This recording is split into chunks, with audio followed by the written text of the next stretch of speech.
I have got another hybrid Templar build for you. This is a super sweet hybrid. We have got 5k weapon and spell damage, Torugs pact, and 3 swift on this bad boy. Yeah, hybrids never look so fine. Check that build out, guys. Got me underneath your skin.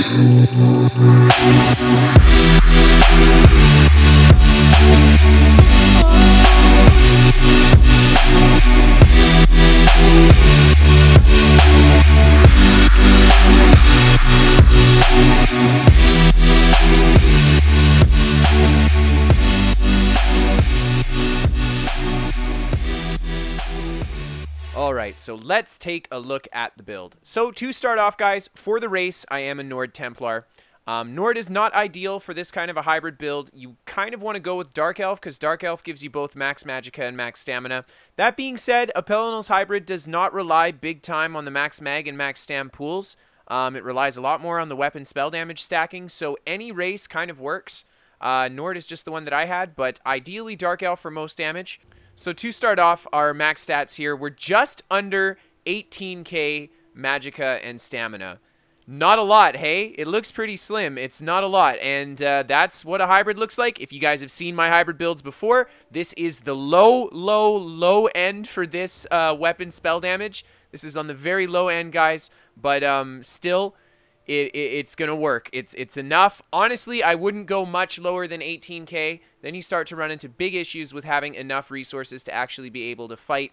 But yeah, this is fairly low, and I know it looks this way, but don't worry. We're still gonna have a lot of damage and a lot of healing power. The only issue that this really is our limited max stat pool, so we won't be able to get as many rolls or as many continuous casts off in a row. And how we counter that is by kind of learning to balance our casts between our two pools.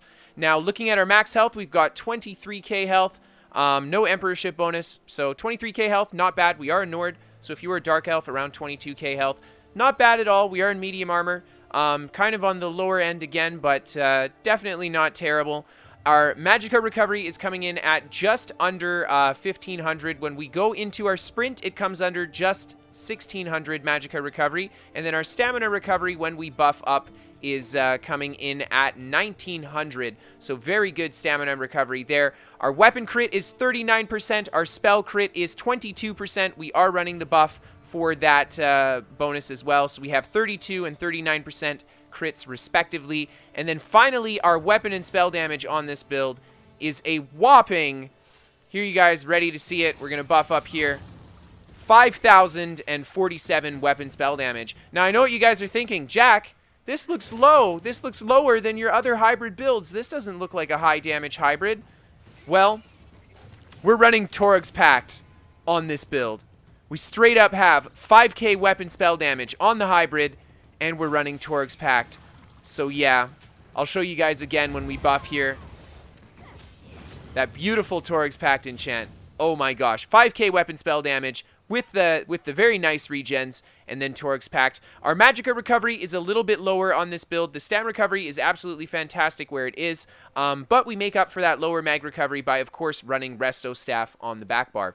Our physical and spell resist are actually pretty sweet on this spec. We're pretty tanky, in all honesty, for the medium armor.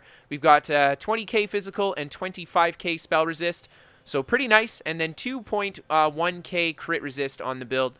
Not bad at all. If you want to go more crit resist, you can, but you do want to run quite a bit of well-fitted on this build because it is quite good for the spec as well. Taking a look at our Mundus, we have got the Warrior Mundus, of course, for that weapon spell damage bonus because of our Pelinal set. We are a Vampire on the build.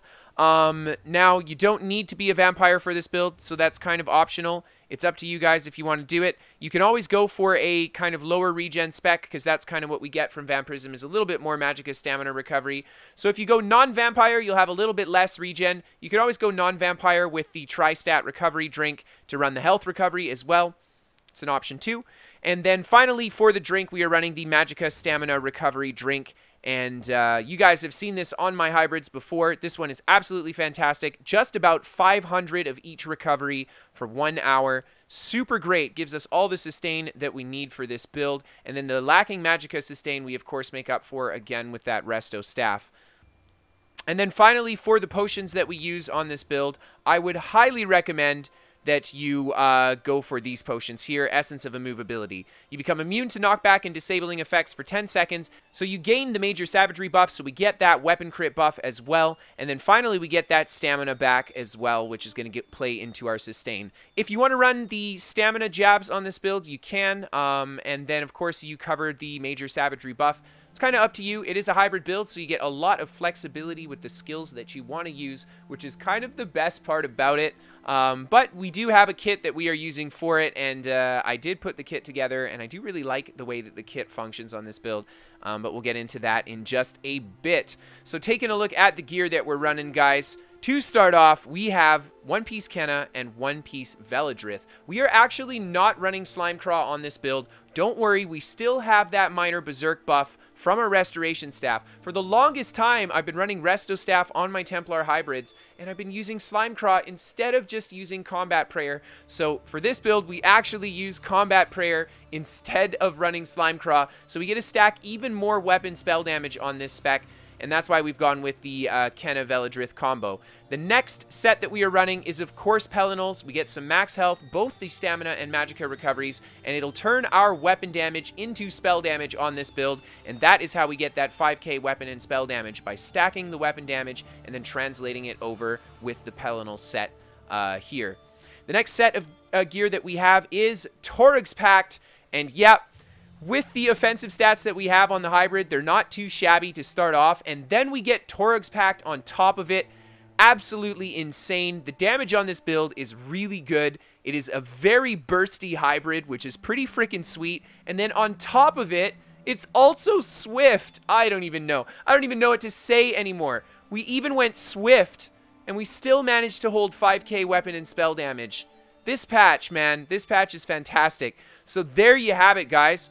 Torugs Pact is the last 5-piece, and it is here for a few good reasons. So we get the spell damage, which doesn't help the build. We get the max health and spell resist, which is good defensively. And then finally, we get that 5-piece, decrease the weapon enchantment cooldown and increase the potency by 30%.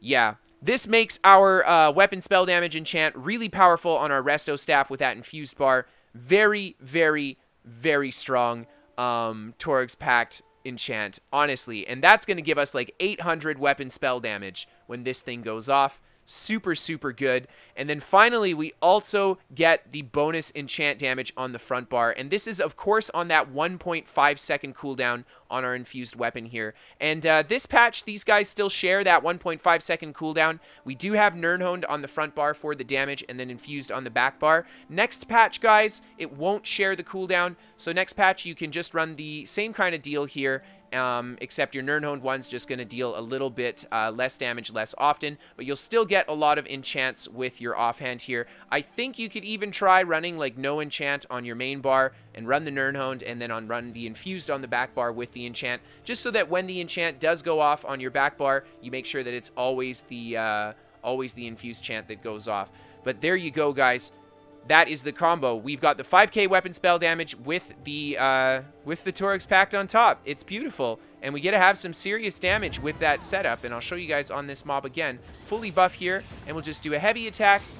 Yeah, nice big burst just by throwing our flying blade like that. Didn't even get the big crits because we didn't have the crit buffs up, but there you go, guys.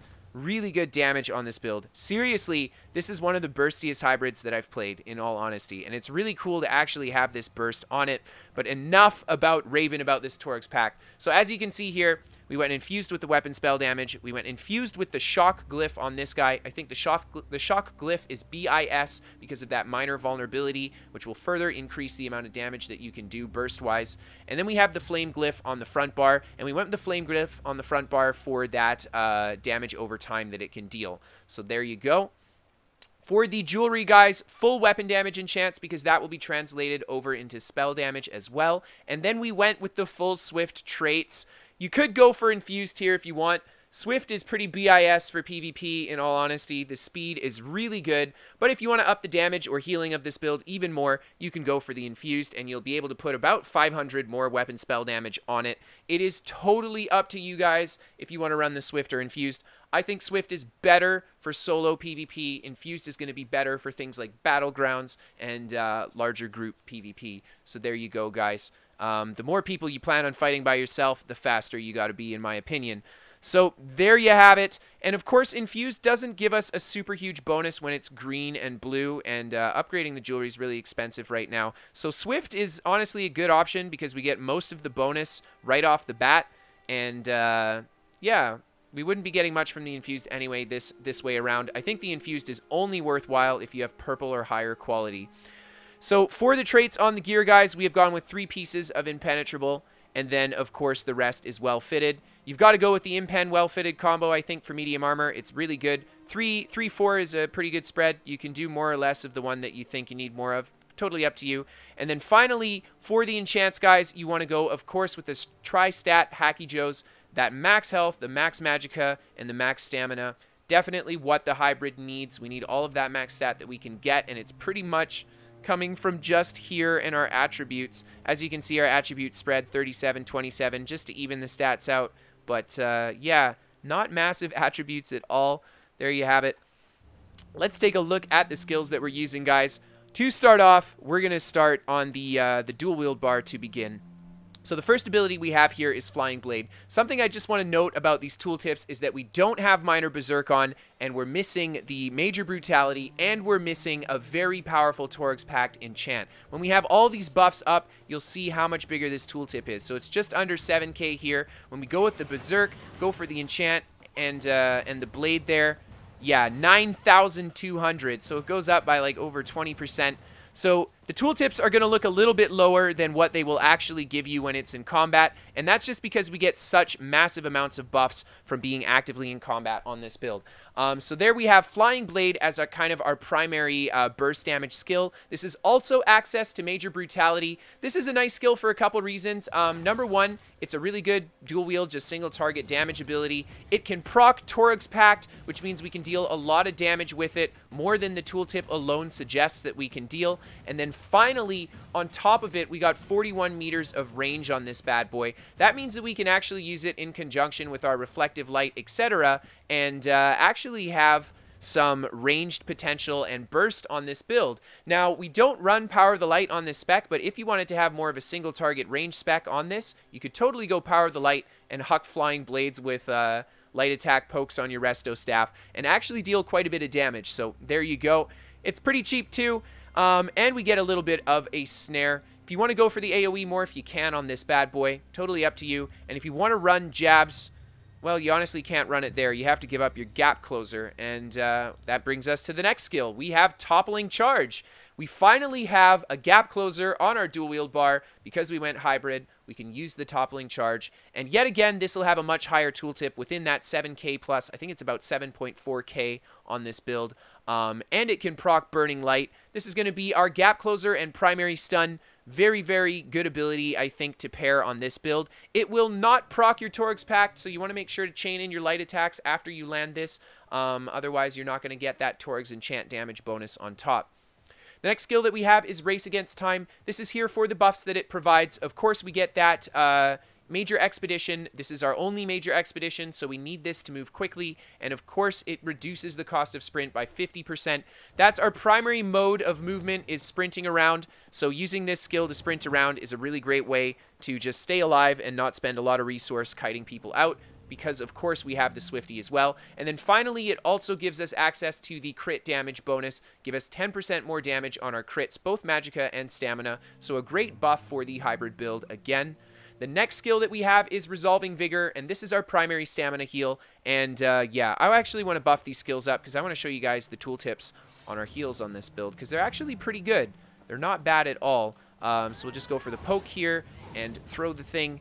We've got the... Oh, we've got one more thing to do here. Sorry. The poke and throw the thing and stand in the circle. 12,000, Honor the Dead, and we missed it there. We just do one more poke. It's a 14k on the Vigor. So really actually good healing. 12k Honor, 14k Vigor. Pairing these two together, you guys probably saw in the footage, we pretty much can out heal everything. If we don't get one shot, we can always almost come back to full health. just with how much healing power we have. And then the fact that we have both a stamina and a magicka source of healing is very important on the hybrid. It means that regardless of what pool we have access to, we will be able to play defensively, and that is very important for both your defense and offense to have the option to do both regardless of what pool you have extra of. The next heal that we have is Honor the Dead, and this is a really, really, really good heal for a hybrid Templar. Pairing this with a strong stam heal like Vigor is absolutely insane. It just lets you out heal everything, and this is our particularly good heal because after you use it, you get 60% of the cost back over 6 seconds. That is really, really good since we're in medium armor and the cost is rather expensive, so we get a lot of it back. And yeah, it's a really good heal, honestly. Paired with Vigor, we could do a Vigor, Honor the Dead, let the Vigor chew away a bit of health. We get a lot of magicka back, and it actually ends up saving us a ton of magicka on healing just by using Honor the Dead as our primary kind of heal. So there you go. You can always go with the other morph of this, so you have more AoE healing. But for the hybrid Templar, I think Honor is particularly good because it allows you to just spam it with like no magicka, essentially, because you keep getting magicka back. And then the ultimate that we have is Flawless Dawnbreaker. This is here for that weapon spell damage bonus. It allows us to hit that 5k mark. And yep, you want to go Flawless. You can go Smiting if you really want, but then you'll have around 4,900 weapon spell damage. Not nice on your stat page. Is it worth the stun? Who knows? We already have a stun, so we don't really need it. But this ult, of course, is primarily slotted for that passive effect, boosting both our weapon and spell damage thanks to Pelinals.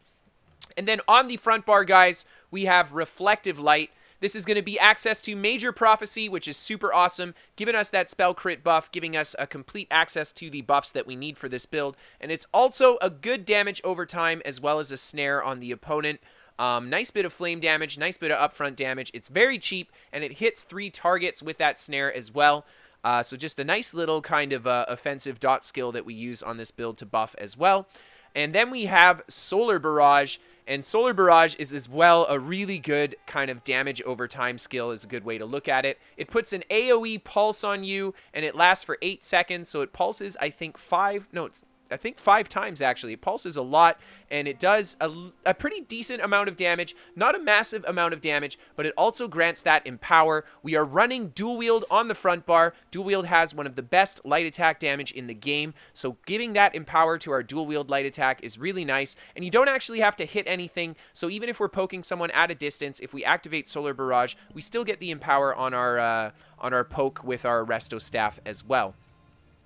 And then finally, for the next skill that we have is Combat Prayer, and this is here primarily for a buff, but it does actually give you access to a little bit of a heal as well, so it's not a super terrible option if you just need to top off your health a little bit, as well as get that buff down. We get that Minor Berserk, which is super awesome, 8% increased damage for both magic and physical damage, and then it gives us the minor physical and spell resist buffs as well, and that's just going to help bulk us up, which is really nice too. It actually makes us fairly bulky and allows us to play that heal away game on the hybrid really well on top of it.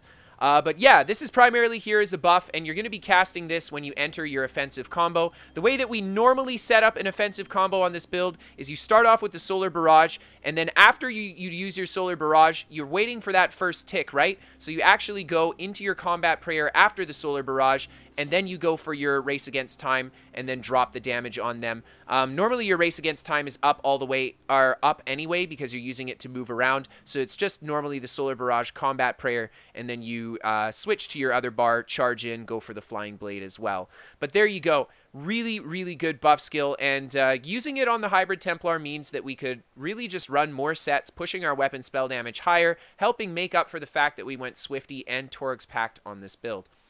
The next skill that we have is Extended Ritual, Templar PvP 101, remove 5 harmful negative effects. You guys gotta have this. It's such a good ability, really great for any Templar build.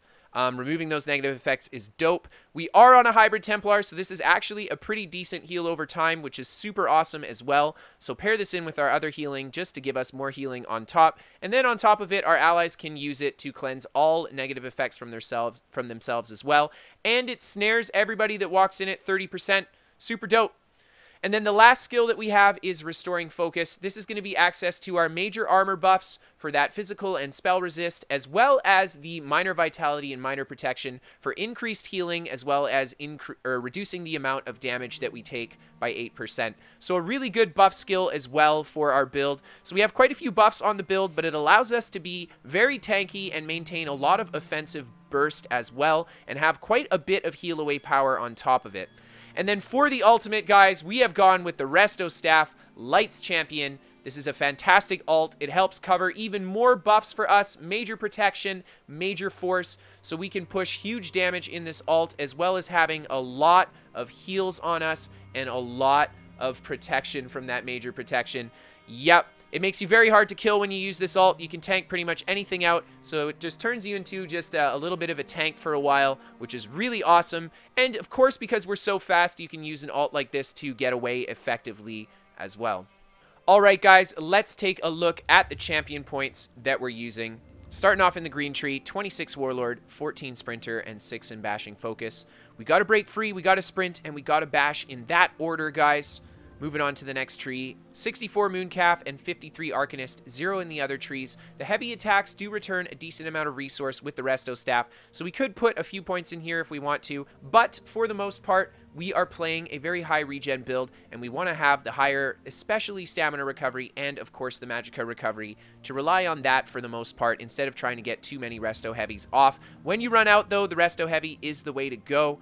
In the next tree, we have got 84 points, 28 Shadow, and 56 in Tumbling. Focus, of course, on the dodge roll, but we don't neglect block, because block is very important for PvP. And then the important passive we get, of course, is Wind Running. When we sprint, we get that bonus to our magicka recovery, which is super awesome. A little bit more mag sustain, and that 2% movement speed is also pretty sweet too. Can't neglect the movement speed. It goes a long way into helping. And then finally, in the Apprentice tree, 32 Elemental and 23 Spell Erosion. Not a ton of points here, nothing in the crit because we don't have a ton of spell crit chance. Just kind of focusing on the penetration and the raw damage. And as you can see, the important passive that we get here is the Spell Precision passive for that 12% spell crit. In the Atronach Tree, we have got 81 Master at Arm, 25 Physical, and 14 Staff Expert. So focus, of course, on Master at Arm because most of the damage we deal is direct damage. And on the Hybrid, that's very important that we dip into the stuff that gives us the most. So 81 points here brings us 1% off the highest amount that we could put. Super awesome. And then a little bit of focus, mostly on physical light attacks over the staff, just because we deal more damage with our dual wield bar. But we didn't want to neglect the staff either because we still have a decent poke with it. And like I said, we can deal a decent amount of damage at a distance with this build too, the way that our stuff's set up. And of course, if you wanted to change the skills up, you could have even more reason to put points here as well. The important passive that we get is Tactician. When you use that roll dodge to dodge an attack, you set the enemy off balance. And then on top of it, because we are not running an execute, Butcher is also a good passive too. We also have the dual wield bar, or the dual wield kit on our front bar, so we have a bonus to our light and heavy attacks as executes anyway, just from them getting a bonus from the dual wield's passives. But this is going to stack with that, giving our light and heavy attacks more damage and more ability to kill things when we start to put pressure on them and their lower health.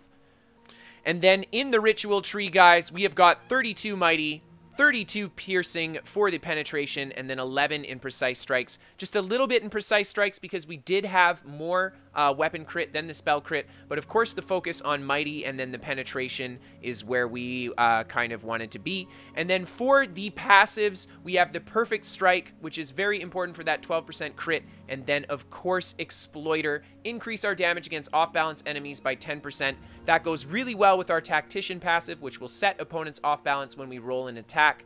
Yup. And of course our partial charge heavy attacks can stun people who are off balance, so that's a really great thing too. So there you really see all the different stuff that plays into the damage, and this damage bonus plays for both our magical and our physical damage as well. So hybrid win yet again, and this champion tree is starting to look quite hybrid friendly as the hybrids kind of progress in this game. In the Steed Tree, we have got a ton of points, 51 Ironclad to reduce the damage we take from direct damage. Most incoming burst skills are direct damage, and we are weak to burst and pretty much just burst on this build because we're in medium armor, we're a little bit squishier. We have great resistance against things like dots because we have the great purge and lots of healing. So we got to have that resistance to burst, so Ironclad's very important. 60 in resistant to reduce the incoming crit damage we take, also very important for PvP. And then we've got 15 spell shield and 24 medium armor focus. Got to have that spell resist and a lot in medium armor focus to bulk up our physical resist. Now, we were a little bit lopsided spell resist versus physical resist on our build. That's totally fine, I think, because normally people in light armor, they have the penetration. So figuratively speaking, we have the same physical and spell resist regardless. That being said, though, if you guys want to even out the values, you can take the points out of here, put them here, and you should have closer physical and spell resist on this build. Taking a look at the Lady Tree, 27 hardy, 27 elemental, and 9 thick skin. Just bulking up the defense that we have against incoming physical and incoming magical attacks, and a little bit in the damage over time. Not a ton. It isn't the biggest deal for this build because we do have really good purge, but there is a lot of dots going on right now, so having a bit in thick skin doesn't hurt. And then finally, guys, 37 points in quick recovery for that increased healing. We didn't want to do any points in our offensive tree because we are a hybrid and we don't want to give up any offensive at all that we don't have to. So there you go. That is the build. I hope you guys liked it. All right, guys, I know you want it. Here is that PvP commentary. So to start off, we are in a keep fight here, and it is going horribly wrong for the pact. We have lost this keep to these bananas, and they're coming up the stairs. We're going to do the best to put a bit of damage into this guy here. And the other player put some damage into him too, but we're unable to capitalize on the kill, taking a lot of pressure here. Spaghetti health bar for sure, definitely taking advantage of our strong Honor the Deads whenever we get hit hard there. These guys are all focusing on the one player who's stuck in the ice, so I just switch targets here, get some big burst on that Nightblade with the stun. We go for that full combo, the Solar Barrage into the Reflective Light, Gap Close, Light Attack, and then of course our Flying Blade. So a nice big combo there to bring that guy down. We take a lot of damage from these guys there. There you see that super powerful Honor the Dead. And we're just going to pop another one there. Make sure we go right back up to full health. Go into our Solar Barrage yet again here.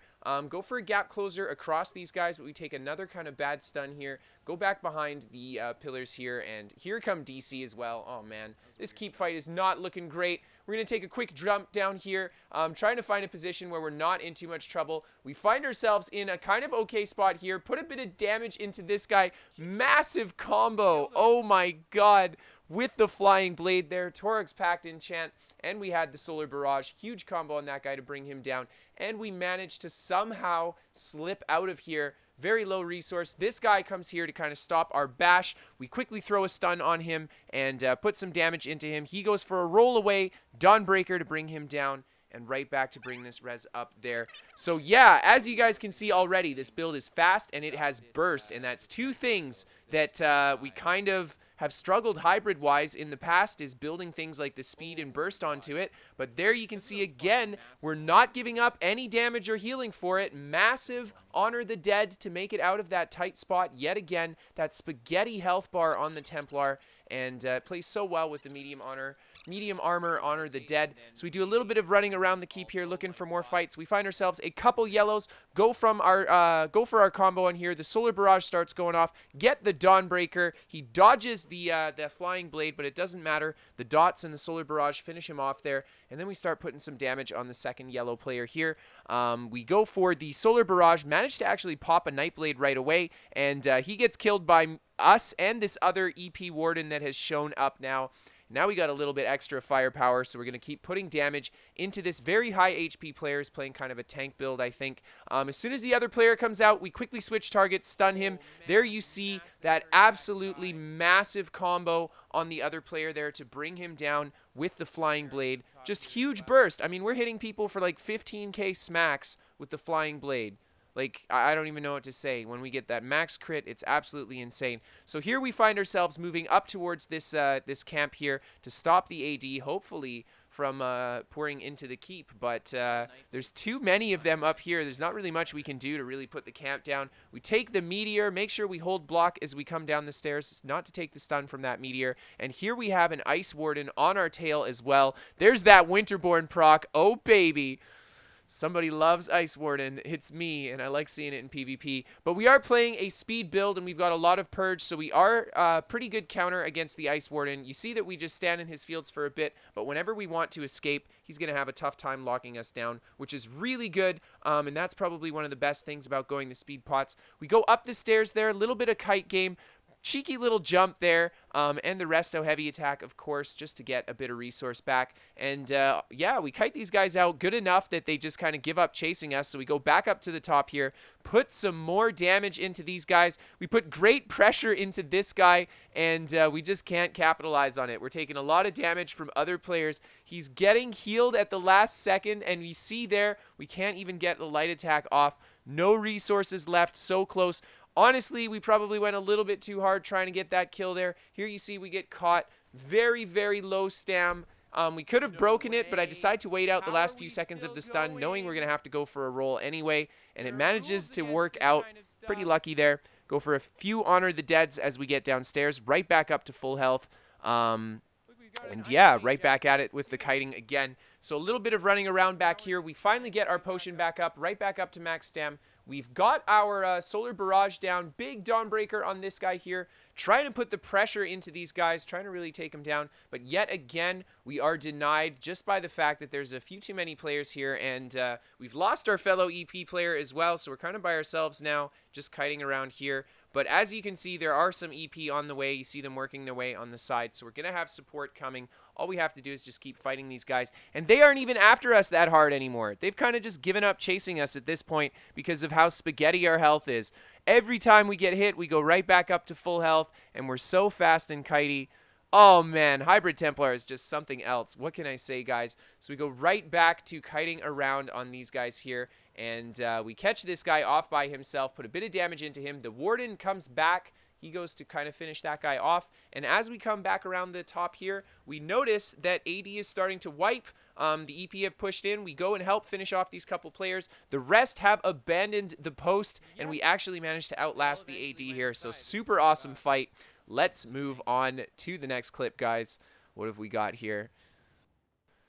Okay, so we are outside of this keep, and I believe we're going to be engaged with this Nightblade. Ha, engaged.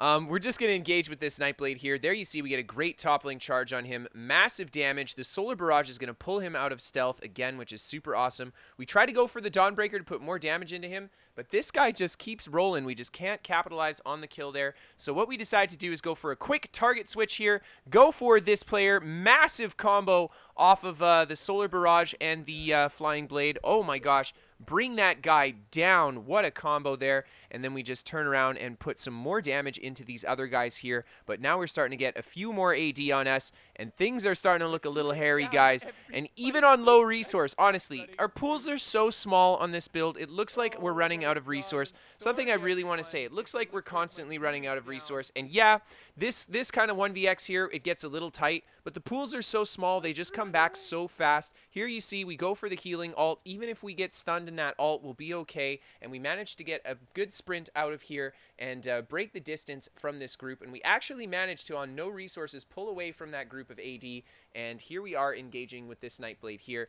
And he's got a bit of burst, so this is, we're in a medium armor build, so fighting a Nightblade is probably one of the hardest things that we can fight on this build because they're going to be similarly as fast to us, but probably have better firepower than we do. Now, the one thing that we kind of have over the Nightblade, I think, is better healing. The Nightblade is not going to be able to keep up with the heals, but that's just kind of a counter to the fact that Nightblade's just going to throw out probably more damage than we will. Stamina Nightblade just can be a bit to deal with on a squishy hybrid build like this. But as you can see, we just stay strong, keep our heals up, make sure we keep our make sure we used our resto ult there too to kind of counter his pressure. There you see he goes for a lot of roll dodges, tries to counterattack. We anticipate the counterattack with the dodge roll, and we set him off balance with that. Get him with a great dodge roll there again, off balance stun with the partial charged heavy, and we bring him down in the Solar Barrage combo with the Flying Blade as well. So nice big burst there, the hybrid style burst, very, very nice.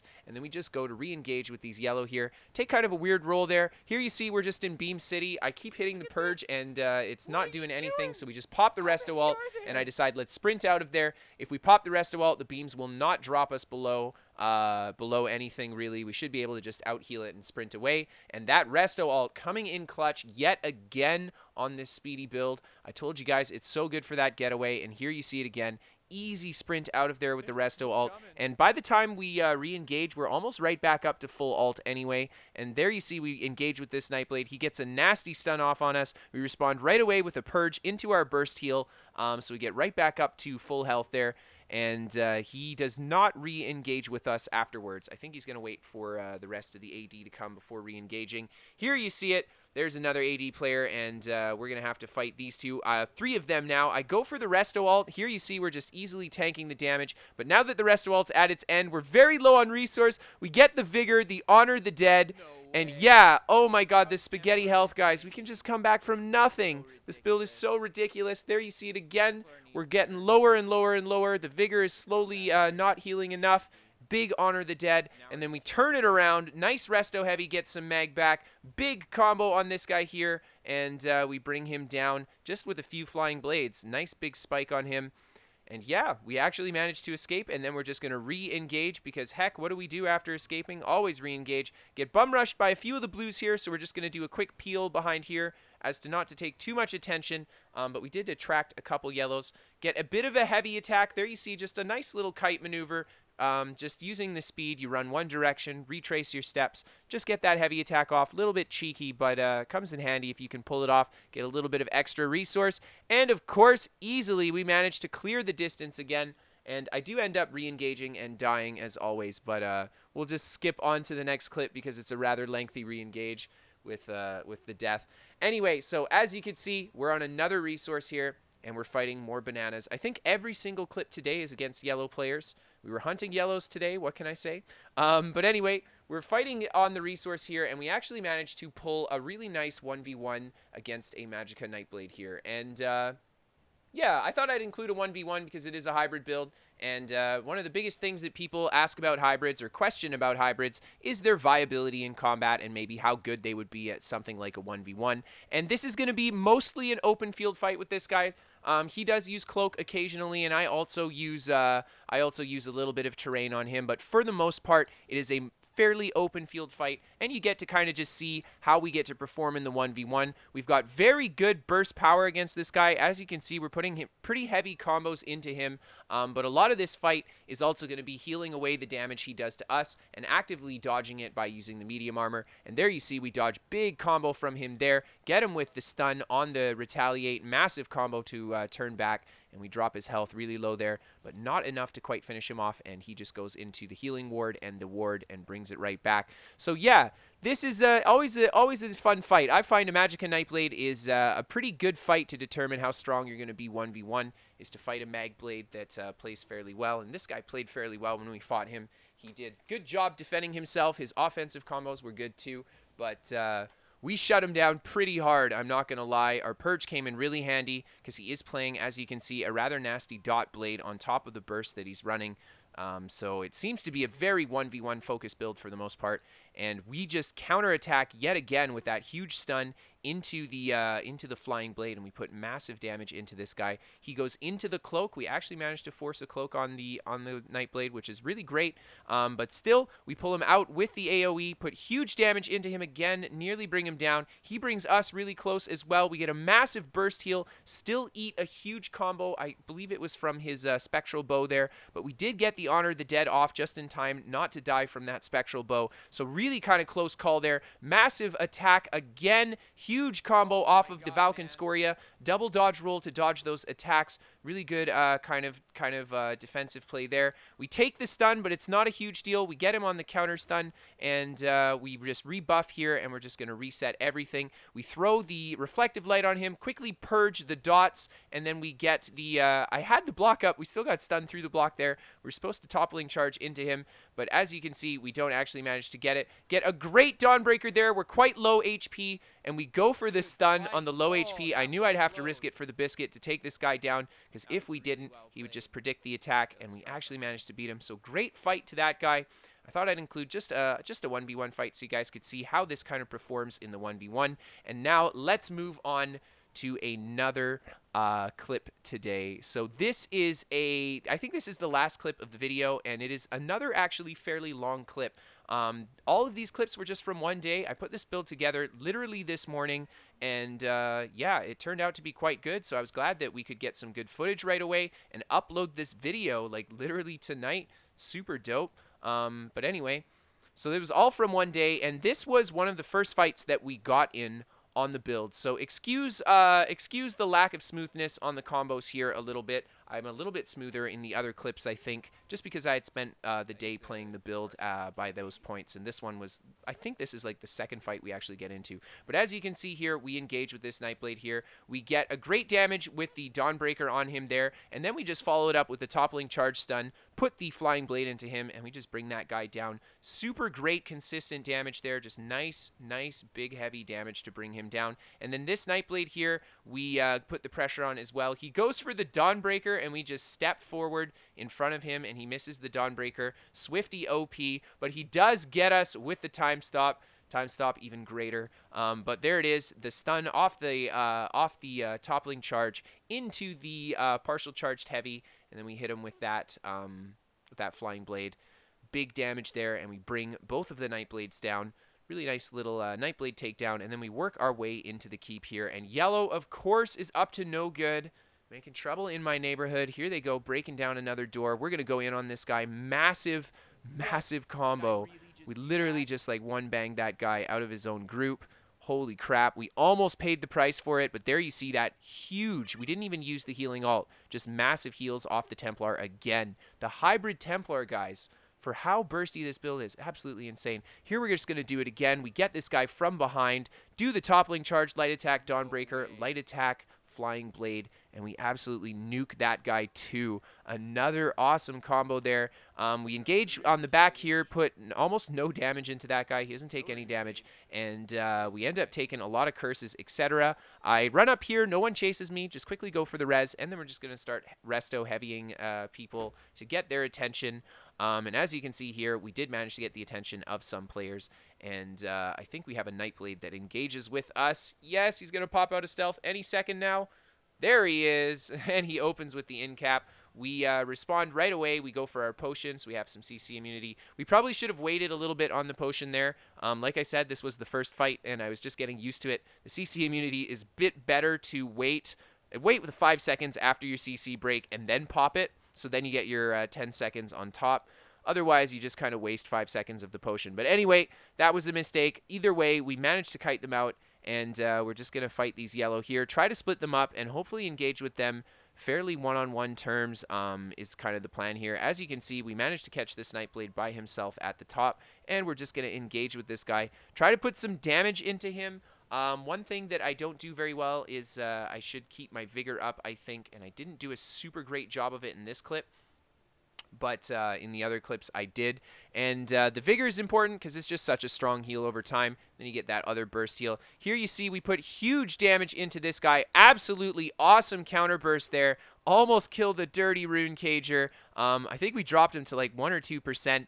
Nearly got him with the hybrid burst. But he manages to get away into his really powerful shields. And this guy just ends up streaking and running off anyway. So we're just going to re-engage with the guy up top here.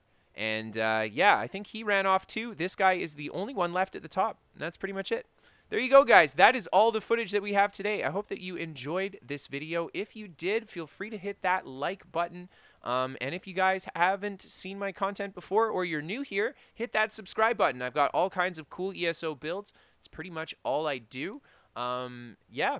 If you guys want to see me play live, we play almost every day on Twitch, so you guys can check that out. And finally, we are sponsored by What the Fast. They are a VPN for gamers. They give me better ping to ESO, and they are 100% free to try. You don't need a credit card or anything to sign up. So if you guys want to try out a VPN, it is a good place to start, so give it a shot. Thank you guys again for tuning in. I hope that you enjoyed the content, and I hope to see you again in the future. Peace out, everybody.